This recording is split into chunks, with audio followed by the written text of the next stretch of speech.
Oh, there we go. Okay, welcome everyone. Thank you for joining.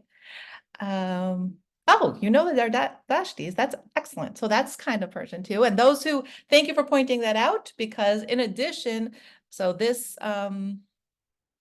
season of our podcast, Reclaiming Identity, we have also Michel and also the Dardashti sisters. So definitely tune in. I'll send you the link in the follow-up for our um, podcast series called Reclaiming Identity. I don't see Galit on right now. I don't know. I don't think she's joining today. She might. I don't know. I don't see their names, but we will see. So I'm reading the questions in case anybody's looking. Continue, please, to add where you're signing in from, and we're going to get started. I'm going to introduce before I start talking, just so that we know who's with us today, because he has a very interesting background. So Michel Gordon is a Brazilian photographer, but that's not really who he is. He is many, many things, including a scholar. He's traveled several times to the Middle East, North Africa, and Central Asia, searching for Jewish heritage in those places. And he published his first book about Jews and Islam in 2009, and the last one in 2023, which I highly recommend, which we did a podcast on New Books Network. So lots of plugs here. I'll send all the follow-ups too. And between these works, he published a book about the perspective as a photographer in Tehran in 2015. Now, his actual work is he's a graduate in physics with an MSc in Physical Oceanography and MA in Islamic and Middle Eastern Studies. And as he says it, as a hobby, he works 10 hours a day at the bank, minimum. So as a market and liquidity risk manager. So that's why I thought it would be interesting to hear his background. So let's start with that. But we wanted to introduce it, why we're specifically talking about that time period, or sorry, why we're specifically talking about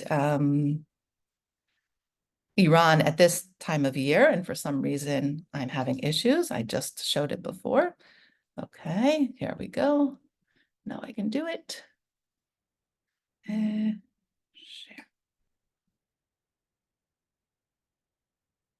Okay. Now you see it? Yeah, that's good. Okay. So let's start with the Book of Esther, right? The Book of Esther has the Persian Empire spanning from Hodu ve'ad Kush, Sheva ve'esrim u'mea bedinad, right? 127 different territories are included. This whole area was considered the Persian Empire. And that's who we're talking about, even though actually the story probably took place in the place that is now known as Iran. This was actually Persia at that point. And excavations at Persepolis uncovered 4 foundation tablets, 2 of gold and 2 of silver, who they claim were placed there by King Darius, who also we know from the Tanakh, and were inscribed in 3 languages. And it's an interesting concept when you can tie in the archaeology into what's going on there. So I don't want to get into who exactly was Xerxes and Artaxerxes and Ahasuerus and all that thing. That's a whole nother talk, and it would be great to have it. There are some online about that. But I want to give an overview of the concepts in the time and how it would have been seen, and help us kind of understand in the context of today. The Jews, mostly of the tribe of Judea, were living in the Persian Empire. The approximate time frame is the 6th and the 5th century CE. They have built themselves a name, living a good life. Sorry, BC. Why did I write C? Living a good life for the most part. They have businesses and homes. They have some connections to power when they get to Persia. So they're between Persia and Judea. You know, this is the exile, but they're still living a good life in Persia. And we see that from the feast here, from right in the book of Esther. There's a feast where the Jews are invited to the king's feast. So, and also, if we think about it, we have the original crypto Jew here, who's Esther. She's hiding her own identity. She's not far from the city of Mashhad, who also had a whole crypto background. So there are a lot of different parallels and interests, but to today. And so we thought that this was a good time of the year to talk about it. Overall, the story of Purim seems to start in a time when Jews were part of high society, integrated into the empire, and with many rights. And it only took one man, Haman, to jeopardize the relationship. Also look at some parallels to today. And it took our crypto Jew to come out of hiding to allow for Jewish survival. So a lot of this is something to think about, and I kind of get a little goosebumps when I think about the kind of parallels there. So it's bringing the story of Esther to life today through visuals, but also I want you to have in the back of your mind the story of Purim. And if you don't know it, please do look it up or reach out after. We will show other ways to do it. I'm going to now hand it over because I think this is a good point to get into the 20th century. And the stage is yours. Please, oh, sorry. Anybody who has questions or comments, please put them into the chat. I will be monitoring the chat and the Q&A. We'll try not to interrupt too much in the middle, but I might ask some questions. And we will definitely have time for questions at the end. So thank you. Okay, so thank you, Dora, for the introduction. Thank you for everybody to be here. Thank you for joining me. Thank you for having me here. It's an honor. It's a great pleasure. I will give some personal perspectives about my trips in Iran. I have the opportunity to visit this wonderful country for 3 times in this 21st century. I went in 2001, before the September 11. This made a lot of difference. Then in 2006, when it was Ahmadinejad or Khatami I think it was Khatami in the power, and in 2015 with Ahmadinejad. And things changed a lot from for the first trip to the last one. So I will start at Manushehri Street in the center, in the downtown of Tehran, when I met this gentleman showing me the Jewish heritage, the Jewish inscriptions. So this street, Manushehri Street, was the street of the merchant Jews. And point is, it was not so easy to find the first Jew. After finding the first one, it's easy to find the others, but the first one, I was very afraid. I was the motivation for me to travel to Iran in 2001 was the news that I was reading about around 8 Jews who were arrested, charged by being spies of Israel in Isfahan and Shiraz. So I decided to check it out. Let me see what's going on there. I was doing my PhD in oceanography. It was not so funny. And then I decided that I need some challenge in my life. So when I arrived there, I was afraid because I am a Jew, and I even to get the visa to Iran was a little bit tricky. I don't know can I say that I am Jew? Should I not? Can I say that I've been in Israel several times, which I did before going to Iran? So all of this made me feel fear, or I was afraid of approaching Jews there. So how can I get close to Jews? So I decided to make the dummy tourist. So I enter in the shop there in Manushehri Street, and I said, are you Muslim? Of course they are Muslims. But I just asked them, are you Muslim? Yes, of course we are Muslims, they answer me. and and having this feedback, aggressive, I said, okay, thank you. And then I went to another shop, and the guy said, yeah, we are Muslims. Then I asked, there is only Muslims here in Iran? No, there are some Christians also. Oh, okay, thank you.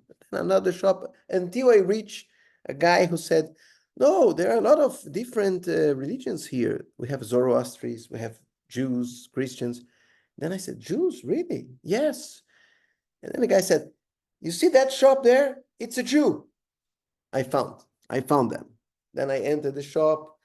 They were also a little bit concerned about having a foreign Jew approaching them. So this was the first shop I met, the Moses Baba shop. And the thing that caught my attention was the fact that you can see the Torah and Hebrew inscriptions in the front of the shop. It's not hidden. Even the mezuzah, you can see, not here, I'm not sure if you can see here, but it was not hidden. After meeting the first Jew, they were so happy and, of course, afraid also, but happy to having me there. They invited me to visit the synagogue. So I went to this synagogue at Abrishami Street. And this synagogue lies exactly very close to the Maidan Palestine, the Palestinian square. And in this Maidan Palestine, they built a map. They made a sculpture of a map of what they call Palestine, which is Israel complete, and the territories, the Shomron and Judea and Gaza. They put all together in a map, and they just depicted some Intifada guys protesting. And this is kind of in front of the synagogue. Then I visited, this picture is inverse, upside down, or not upside down, but it's not corrected, set. It's the cemetery I visited in the south of Tehran. And finally, I went to the city of Hamadan, not far from Tehran, 2-3 hours, I think, by bus. I went to Argentinian Square in Tehran, took the bus, dropped at Hamadan, and visited the Esther and Mordechai mausoleum. What's amazing. Honestly, I didn't know that it existed when I went to Iran. So it was a big surprise for me. I was able to visit inside, and saw the tombs of Esther and Mordechai, or what they believe till today, that it is the tomb of Esther and Mordechai. There's some inscriptions very hard to read, especially when you don't read Hebrew. Not my case. I read a little bit of Hebrew, but not exactly this. It's very difficult to read. And of course, I have got the opportunity to visit other cities in Iran, and I was fascinated with the huge cultural heritage they have there. So this is the city of Isfahan, and the synagogue of Isfahan as well. Not very well conserved, but nevertheless still working. The shamash of the synagogue.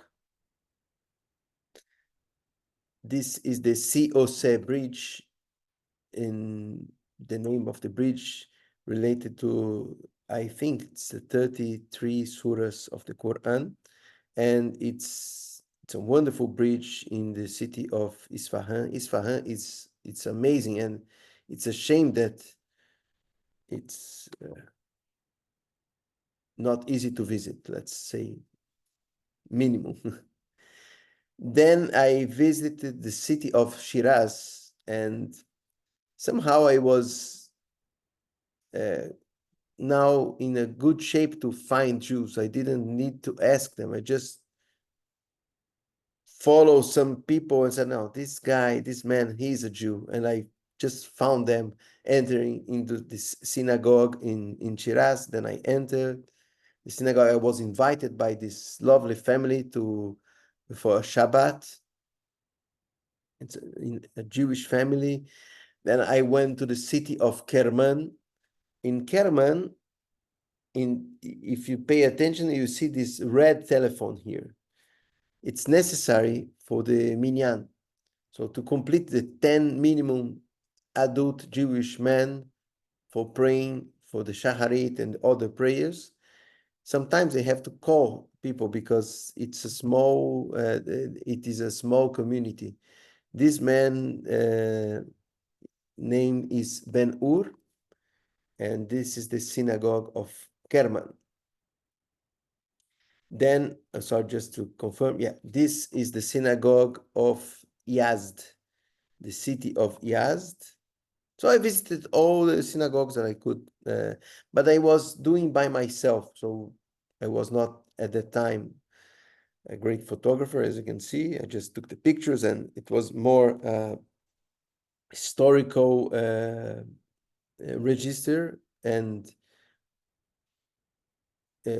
interview, informal interview. I didn't have the formal background, the historical background, how to interview properly people and ask proper questions.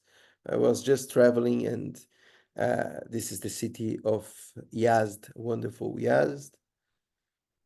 Inside the synagogue, the Sefarim Torah, and the man proudly showing me the Torah. And this is the Abrishami synagogue, actually. The other one is the synagogue at the Philistine Square. It was snowing in January in Tehran, and by the way, they were celebrating the 22nd anniversary of the revolution, Iranian Revolution, which happened in 79.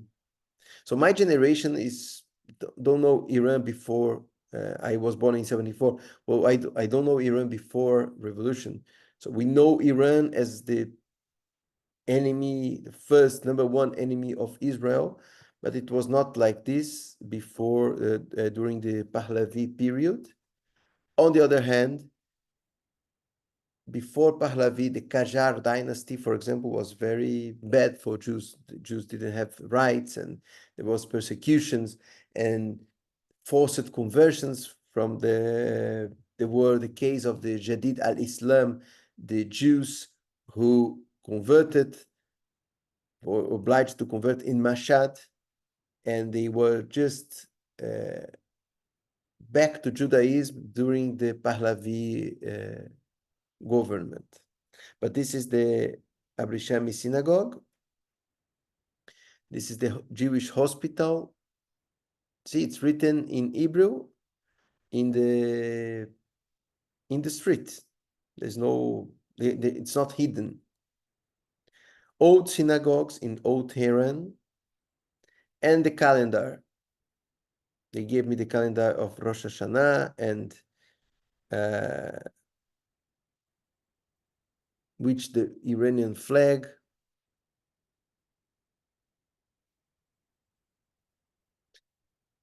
Oh man, I'm sorry for this. It's not correctly set, the picture, but you can see it's the picture of the calendar. Then I've been in 2006 and finally 2015. So I have now some picture of 2015. This is the 5 books of Torah in Farsi in the synagogue in Tehran.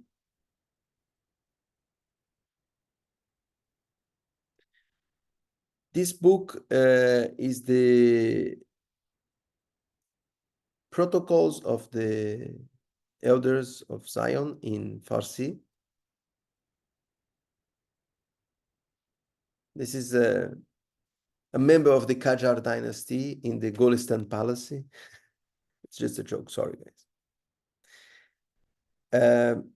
This is my friend Arash. He was, by the time 2001, he was the head of the Jewish community. And in 2015, he was not the head, but he's a scholar. He supervised some students in Hebrew, even not non-Jewish students that want to understand the Bible and the Torah and the Hebrew language. So he teach Hebrew at the university. And here I was at his place from a Shabbat. Again, the protocols. So it's a very popular book in Tehran, unfortunately. This is the Jewish Center in Tehran. This picture caught my attention in the Jewish Center. It was during the funeral of Imam Khomeini. As you can see, some pictures of Imam Khomeini.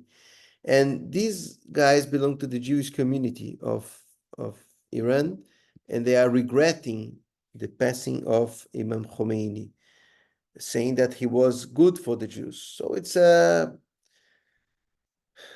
not easy. It's a little bit contradictory, but Jews have their lives in Tehran and in all Iran. Somehow they might have even more freedom than compared to Muslims. For example, they can have clubs where young men and women can meet, which is not so easy for the Muslims to have. At the same time, of course, the Jews are connected to Israel, but officially in Iran, there is a strongly distinction between Zionism and Jewishness. So it's no one on the Jewish community there will tell openly that they are from for Israel, or of course they will not say this kind of thing. As just to remember that I told you that the motivation of my trips were initially the fact that some Jews were arrested, accused by being spies. Maybe the guy turned on the radio and connect to Israel somehow. I don't know. It was never clear, this.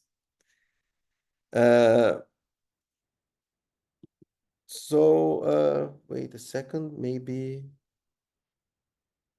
No, I don't know why. These are some period magazine that are very often weekly or monthly printed for the Jewish community. The name is Bina.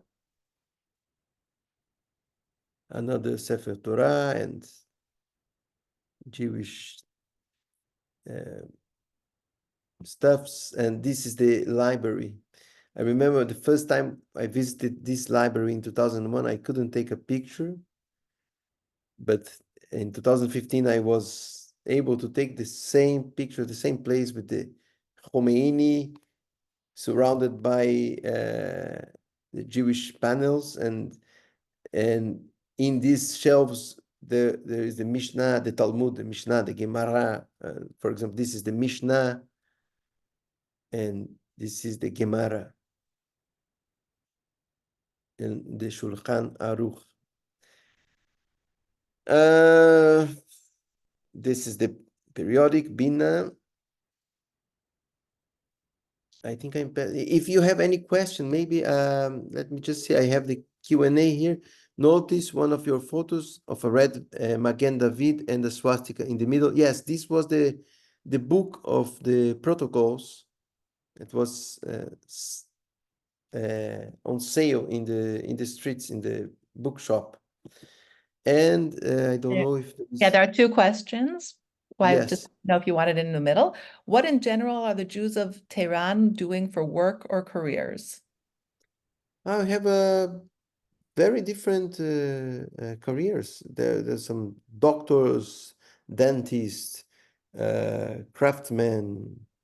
There are some poor Jewish also in Isfahan. There are some very rich and some very poor Jews. It's a mixed. It's a very mixed community with all kind of background, financially speaking, and in terms of profession. And I met some merchants merchant, because yeah. yes, merchants and but I also met one very rich dentist in Shiraz. So I don't know some many different professions. Interesting. And another question, does Iran have separate laws for each religious group? Because you mentioned that they had it easier to have mixed gatherings, for example. I think the rule is the Sharia. Definitely, there is no other like for example, I don't know if you know, but in Israel, for the Muslims, the law is the Sharia as well. In Israel, we have the Halakha, we have the Sharia, we have all of them, and in Iran, we have the Sharia. It's a Muslim country. No, but It's that's the government says Sharia is the law. In Israel, the government yes, doesn't say yes. it's the law. Yes, exactly. No, but it's a surprise for some people. It might be a surprise that Oh, the right. government decided that, okay, you are Muslims, you can follow the Sharia. You don't need to follow Yeah. the Al-Haq, for example, right? But it's a surprise. When I found out this a few years ago, I said, oh my God, Sharia in Israel. It's one of the few countries that have the Sharia in place. But they can And have their own courts. Yeah. yes, exactly. Perfect. It's good for the Muslims. It's not for in Iran in general, it's the Sharia. I believe that there is some waivers for the Jews because even in the Sharia there are some laws regarding the so-called Ahl al-Kitab or the Ahl al-Dhimma, the people of the covenant, which are the Jews and Christians and Zoroastrians. But officially, the law is the Sharia. And Right. Vicky just said that if anybody's interested, she has the entire Siddur collection in Persian, the one, I guess the one you were showing, or maybe a similar one, and that she bought it from a Jewish gentleman who recently immigrated to Canada. That's interesting. When you were there, were they saying anything about that they were interested in emigrating?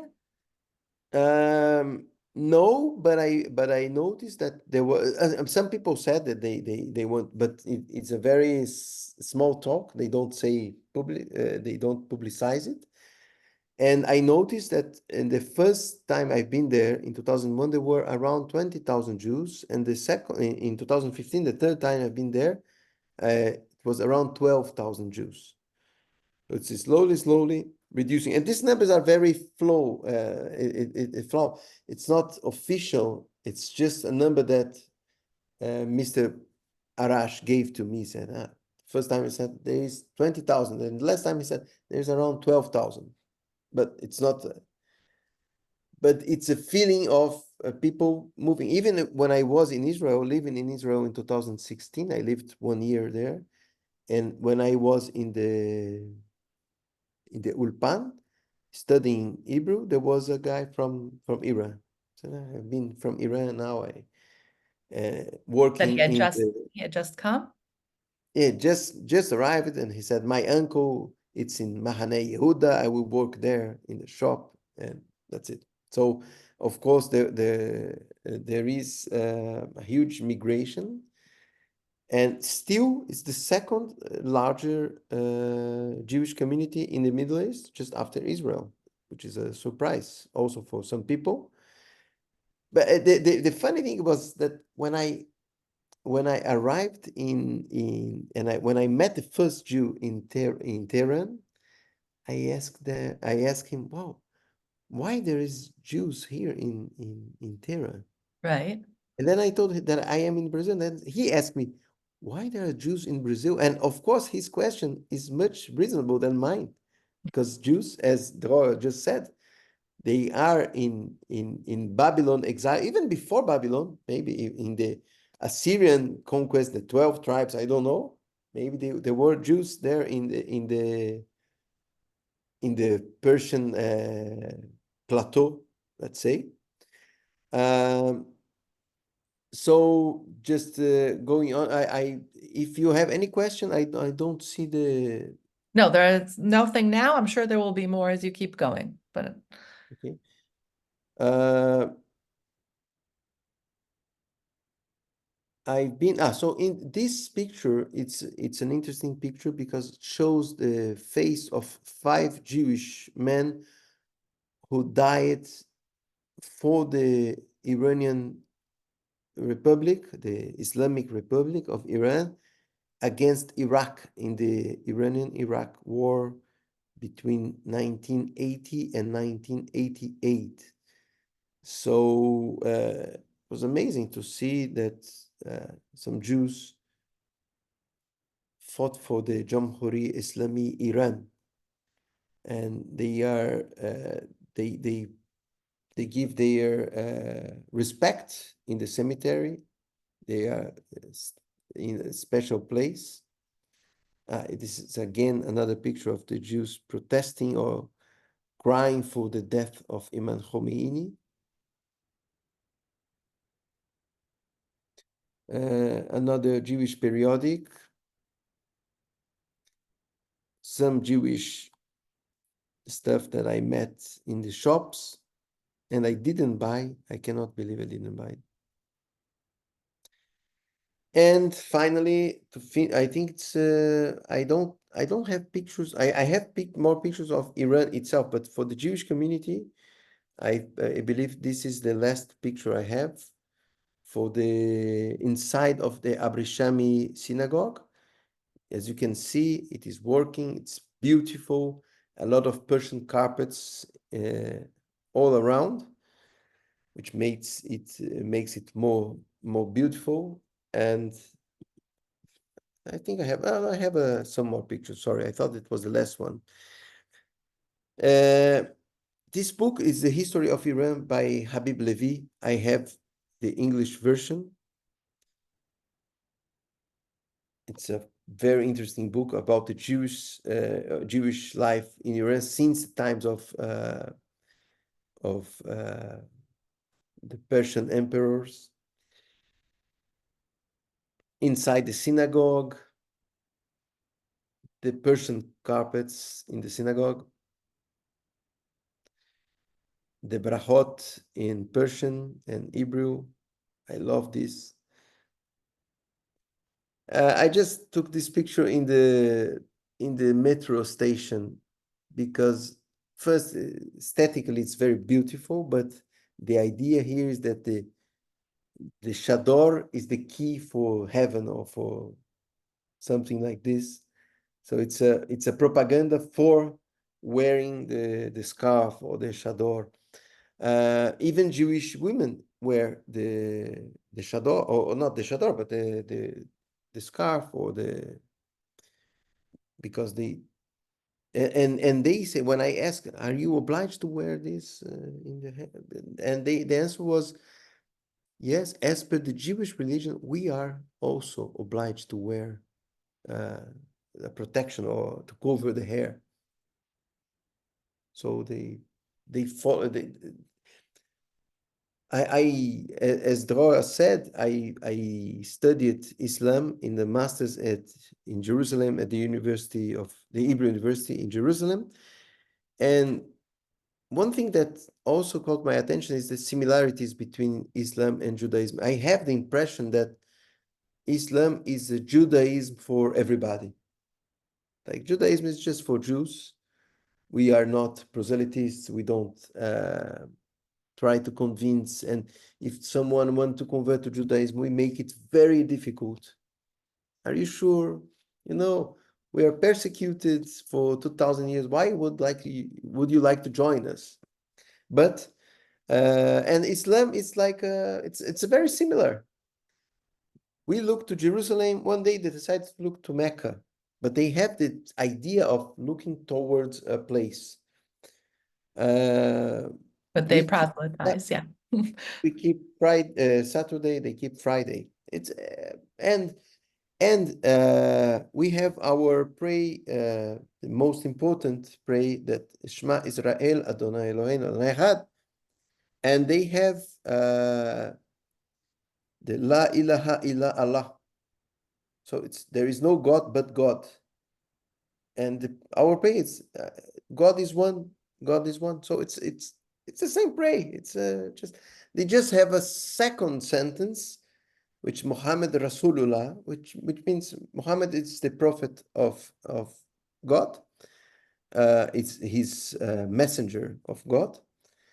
And but if you see, it's and the proof that it's not so far from Judaism is that for Jews to convert to Islam was not very hard. Even for Rambam, from Maimonides, he wrote a response about the idea of Jewish to convert to Islam or to kill themselves al kiddush Hashem. Not to completely convert, to Yeah, make just a to show of converting, yeah. yes, exactly, yeah, convert and then reconvert to Judaism. It's not. It's unlike Christianity that you have to believe in another God or something like this, because Jesus is also God. And for Right, the Jews, Trinity. it's very complicated, this. But for I'm gonna Islam, interrupt you for a minute because I'm gonna invite everyone to open your cameras. So you keep talking, please, and we're gonna go through some of the questions, but I'm gonna invite everybody at this point. Please do, it doesn't mean you're a real panelist. It means that we'd love you to open your camera so we can see you as well. So you can continue. yeah, but this is another subject. It's not about I'm talking about Islam. It's not we're talking about Iranian the country of Iran and the Jews in Iran. I just want to show also some pictures of the famous poets and writers. This is the tomb of Omar Khayyam, the mathematician. He was a polymath, actually. He was a mathematician, astronomer, geographer, whatever you want, and a poet, a very important mathematician, by the way. And this one was Ferdowsi, who wrote the Shahnameh. And by the way, Shahnameh is the most important. It's the cosmology, the cosmogony of Iranian people, and it's like he was like Shakespeare of the Persians, the Ferdowsi, and he wrote the book of the kings, the Shahnameh. This reminds me that there was a poet, I think his name was Shahin, it's a Jewish poet who wrote the book of I don't remember, but it was What is now Shaheen? Shahin. It's wrote. I don't know if it was the book of Esther or no, He it did was a few different Moses. books of the Torah. Moses Name. He wrote a lot of books and ending of Name, like the book of like the poet Ferdowsi. Again, and well, this is Iran today.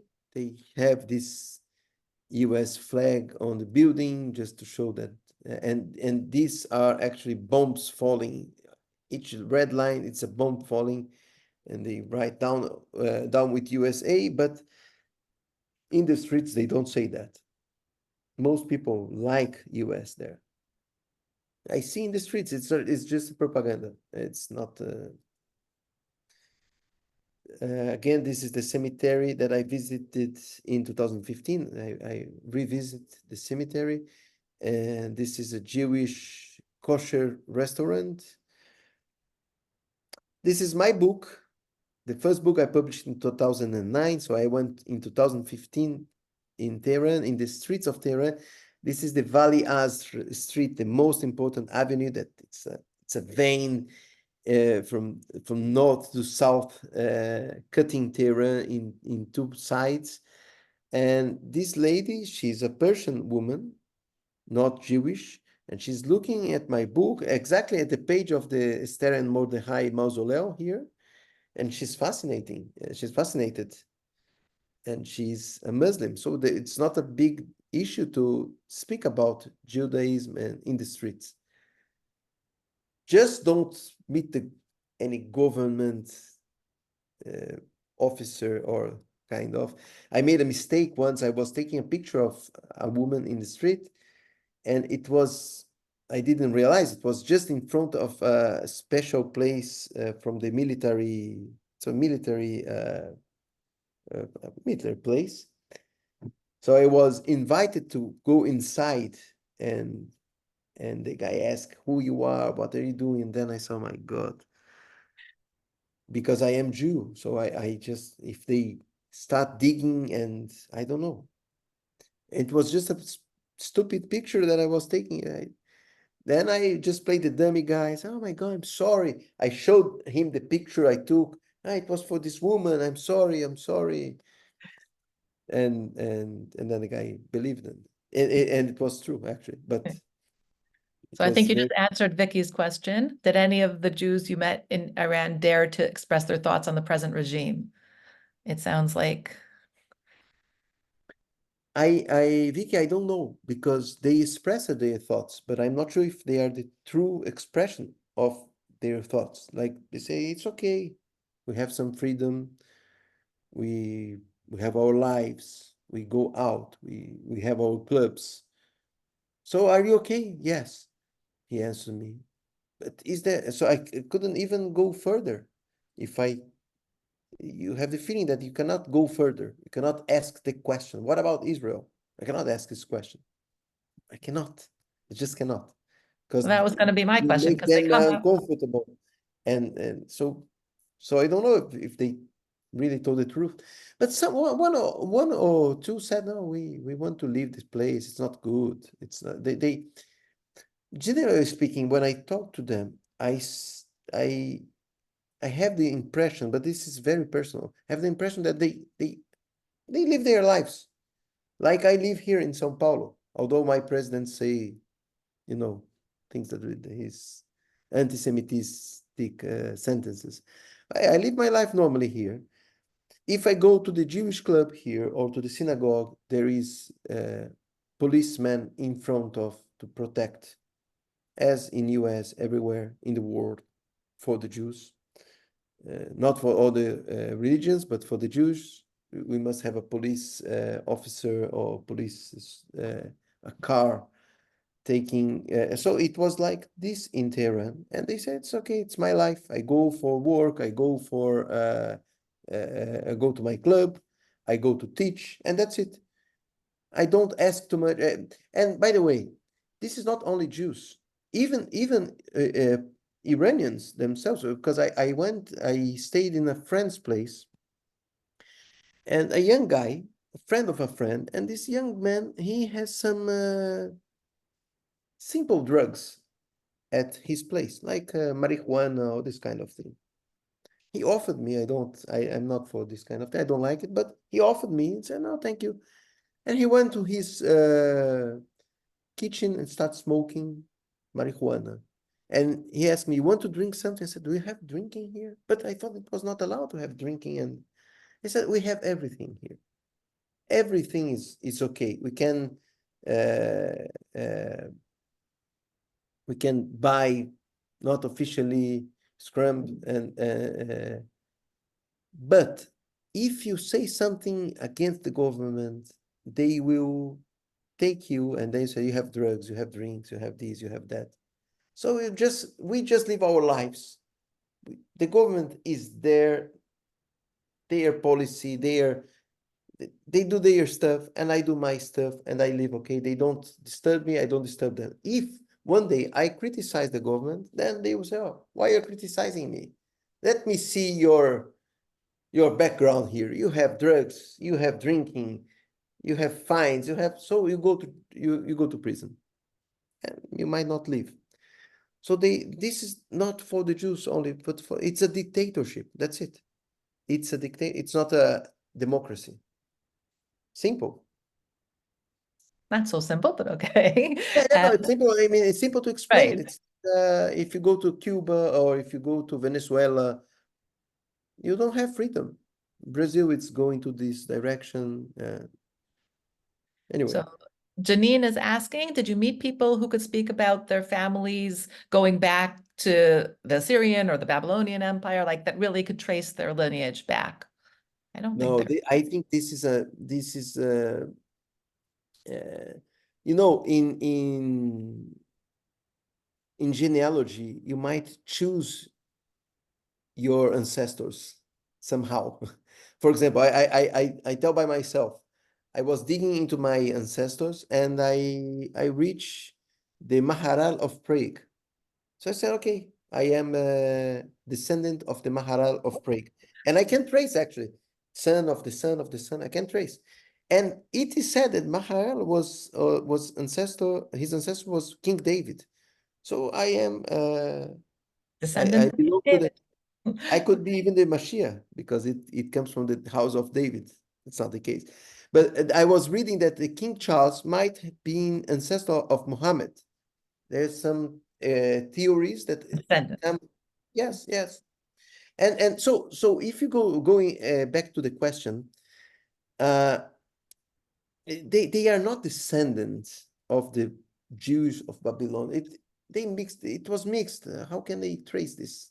It's there were periods for example, in the Hulegu Khan period for the Mongols.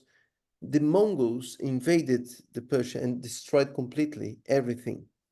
They went to Baghdad and they just dropped the Khalifa from the top of the minaret and they burned the Bait al-Hikmah, the documents, everything that the humanity studied for hundreds of years, thousands of years, translations that we lost forever from the Greeks that we even don't know they existed today. So who knows where were the Jews doing the Holy Guhan? They might have migrated to Azerbaijan or to the north. To the Khazaria was a kingdom that where they choose Judaism. The Turkish they choose Judaism. Might have some Jews from Persia who moved to that place or moved back to the to the Abbasid Caliphate at the beginning during the Abbasid Revolution. We don't know. We don't know. It's. I think it's impossible to trace back and say, you know, my father was son of the son of the son of the guy of the Ezra. I don't know who was there in Babylon. And by the way, I visited another not Iran, Iraq today, but it was Iranian heritage. I went to the tomb of Ezekiel in Al-Kifil in Iraq and also to Ezra tomb in the city of I don't in know the where. south of Iraq, close to Basra. Uh, I think, yeah. By the way, this is just to complete, just to finish the pictures because I think we are just on time, right? Yes. This picture is, I read a little bit of Arabic and Persian, so it's Tarikh, the story of the Jewish and of the Zionism. You see this book in the shelves. By the way, it's not fair because it's written here, Judaism and Zionism. Oh, So I didn't know, I didn't need to read it. But in any case, it's Tarikh, it's a story of Jews and Zionism. And I bought this book I bought here. I don't read Farsi, and I don't know. One day I will study, I'll be able to translate. I have it here as a document to keep. And in this book, they are just trying to disconnect Jews and Zionists. Like the Zionists are another story. It's like the so-called narrative that they have today that some people have today that the Zionists are actually it's a kind of colonialism by these European groups and the white men, something like this. So this is the thesis inside this book. This is a beautiful craft that I didn't buy. At the time, I didn't have money, so I couldn't buy things. It's a shame. I need to go back. I would love to go back. Let's take a little while before you go back. Yeah, Just, I think I wait a little bit. yeah. And by the way, just as a curiosity, I went to this Iranian artist forum where I show my images of Tehran, and they were interested and they published a book funded by the government about my Tehran, how I see Tehran.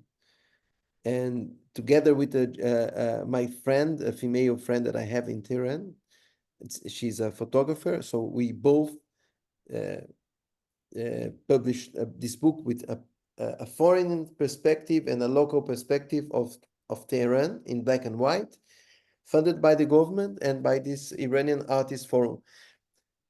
And just to finish it, I just have to say Can you that get that book anywhere? I have it here. No, but for other people, sounds interesting. I don't know why I cannot. Wait a second. This is just to show where is the picture. I don't know. I cannot. It's not working my screen now. If you want to control, I think it's okay, Dora. But if you give me just 2-3 minutes, to 1 second, I can pick the book in my. Sure. Just 1 second. I'm And gonna, you can take the control of the. oh, should I stop sharing? Yeah, let me just see if it's finished. Yeah, but I cannot. I don't know what happened. My screen I it's don't know, because we frozen. still, We can control it. Just 1 second. okay, stop participants sharing. Okay, so I thought there was a very interesting comment here is that there was a blue-eyed Moshe. And I wonder if that's part of the concept. I mean, you're welcome to join and discuss yours, but the concept of separating Jews as the colonialist whites, sorry, Jews and Zionists who are the colonialist whites. She commented that Moshe was, in the picture, that Moshe was blue-eyed. So I was commenting on that. Yeah, yes. You see, this is the book. And can you And get that in America or? no, actually, I have 300 copies of it in Tehran with my friend waiting for me for 10 years now. And they And can't ship it to America. Oh, well, they could ship it to I Brazil. think they can. But it's very expensive, and just to show some, it's not. It's just pictures of local situations and just. And it's in Um, English too, right? it's in. It is in. It's Persian English. Yes, it's Persian English. It's Farsi English. Yeah, That's I thought that was interesting that they had English there too. yeah. It's a shame that we cannot. It's really when I think about Iran. It's first I don't see them as my enemy. Of course, I The people there, not the government. Yeah. the government is. I don't like the government in Brazil, for example, and I love Brazil. But I know people. I don't. They are nice and they are. I mean, they are good and bad everywhere. But it's it seems to me that they are just they really need some freedom and one thing that caught my attention there in Tehran is that if you breathe the air, the atmosphere, it's culture. It's so And history. it's history. It's a people who we must respect, no, because they have a history, a very interesting, very I don't know, I really love the history of Iranian people. And in the Bible, Cyrus was a person who freed Jews and allowed them to go back to rebuild the temple. But So I just learned he was Zoroastrian. I recently learned that. That yes, Cyrus was almost for sure. his symbol is the Zoroastrian symbol, Yeah, the ring and the wings. I didn't. I visited the Zoroastrian temple in the city of Yazd. It's the kind of a capital of Zoroastrians. I also went to another important, interesting thing that I forgot to mention is that when I went to Mashhad, as you mentioned in Mashhad, there was I didn't know Esther was from that area. No, I'm just saying the concept is she was Uh, from that region and they all had to hide their religion. No, she wasn't from Mashhad that I know of. and Mashhad and the city of Mashhad, the city of Nishapur, where I bought this wonderful ring, and the city of Tus. These cities were the city of the poets like Ferdowsi, Omar Khayyam, many others, and the city of one of the imams of the Shia, the only imam that is buried in Tehran, in Iran, the only of the 12 imams is the sixth imam, Imam Rida. He's buried in the city of Mashhad. Mhm. And in 2001, when I went to the place, I didn't know anything about Islam. Just I was 26 years old, traveling there. And then I saw some people hurting themselves with a chain, and people getting close and start crying. And afterwards, I realized that this was the Ashura. I was the privileged to watch the Ashura. Ashura is one of the most important holidays of the Shia. It's the it's the the tragedy of the killing of Hussein, the grandson of the Prophet Muhammad. And so they were telling the story of this event of the death of Hussein and all his family, and people get close and start crying. So it's very strong, the faith, and I don't see any problem of this. If the Islam, if you can find you can find terrible things in the Torah, you can find terrible things in the Quran, but religion is not this. Religion is much. We need to think and see that. Yeah. Anyway, Thank I'm you. That's sad that deep, but I'm no. sad that we cannot go back to Iran, and I'm sad that we cannot make a group here. Let's visit Iran next summer. Just everybody who's Wouldn't interested in. that be amazing? I would so love that just to go see. And like you said, the history, the culture, it's so steeped there. Um, You can read some of the Q&A because it's mostly directed at you.